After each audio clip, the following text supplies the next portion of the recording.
ਲਓ ਜੀ ਭਾ ਨੇ ਲਾਤੀ ਸਕੀਮ। ਉਹ ਅੱਗੇ ਟਾਇਰ ਚੁੱਕ ਜਾਣੇ ਆ ਵੀ ਯਾਰ ਬੰਨੇ ਕੋਈ ਨਹੀਂ ਹੁੰਦਾ। ਉਹ ਯਾਰ ਆਸਾ ਤੇ ਕਰੋ ਨਾਲ ਬੰਦੇ ਨੇ ਟਰੈਕਟਰ ਹਲਾਤਾ ਵਾ ਜਿਰਲਾ ਟਾਇਰ ਚੁੱਕ ਕੇ ਥੱਲੇ ਮਿੱਟੀ ਪਾਈ। ਭਾ ਚੁੱਕਿਆ ਜਾਂਦਾ ਟਰੈਕਟਰ ਦਾ ਟਾਇਰ? ਚੁੱਕਿਆ ਜਾਂਦਾ। ਚੁੱਕ ਕੇ ਵਿਖਾਲ। ਹਾਂ ਚੁੱਕ ਦਿੰਦੇ ਲਓ ਜੀ ਭਾ ਲੱਗਾ ਟਰੈਕਟਰ ਦਾ ਟਾਇਰ ਚੁੱਕਣ। ਇੱਕ ਸਿਗਟਾਂ ਦੀ ਡੱਬੀ ਤੇ 2 ਕਾਰਤੂਸ ਫ੍ਰੀ ਦਿੱਤੇ ਜਾਣਗੇ ਜੇ ਚੁੱਕ ਦੇਗਾ ਤੇ। ਆਓ ਯਾਰ ਸਾਰੇ ਜਣੇ ਆਓ ਇੱਧਰ। ਲਓ ਜੀ ਮੈਂ ਤੁਹਾਨੂੰ ਟਰੈਕਟਰ ਵੀ ਵਿਖਾਲਦਾ। ਟਰੈਕਟਰ ਵੇਖ ਸਕਦੇ ਬਿਲਕੁਲ ਥੱਲੇ ਲੱਗਾ ਵਾ। ਇਧਰੋਂ ਵੀ ਤਾਂ ਆ ਭਾ ਲੱਗਾ ਹੁਣ ਚੁੱਕਣ। ਹਾਂਜੀ ਭਾਜੀ ਚੁੱਕੋ ਹੁਣ। ਆਜੋ ਸਾਰੇ ਜਣੇ ਸਾਰੇ ਆਓ ਹੁਣ ਸਾਰਿਆਂ ਨੂੰ। ਨਹੀਂ ਸਾਰਿਆਂ ਦਾ ਨਾਮ ਲਿਆ ਚਲੋ ਸਾਰਿਆਂ ਦਾ ਨਾਮ ਲਿਆ ਪਾ ਉਧਰੋਂ ਲਿਆ ਪਰ ਤਰੀਕਾ ਤੇ ਇਸ ਭਾ ਨੇ ਦੱਸਿਆ ਨਾ ਚੁੱਕਣ ਦਾ।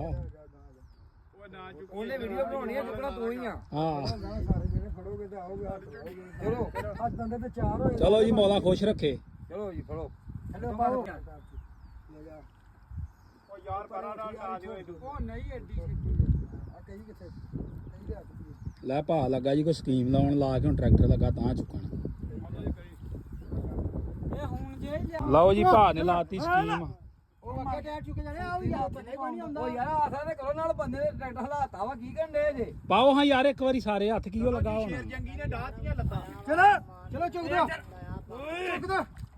ਮਰ ਗਿਆ ਨਿਕਲ ਜਾਣੀ। ਅਸੀਂ 2 ਬੰਦੇ ਇਸ ਰਾਸ਼ਟਰ ਦਾ ਚੁੱਕ ਲਿਆ ਸੀ। ਅਸੀਂ ਫੁੱਲੀ ਤੋਂ ਲੈ ਕੇ ਬੈਗ ਜੀ ਨਾਲ ਆਏ ਲੰਨ ਲੈਣ ਜੀ ਰੋਟੀਆਂ।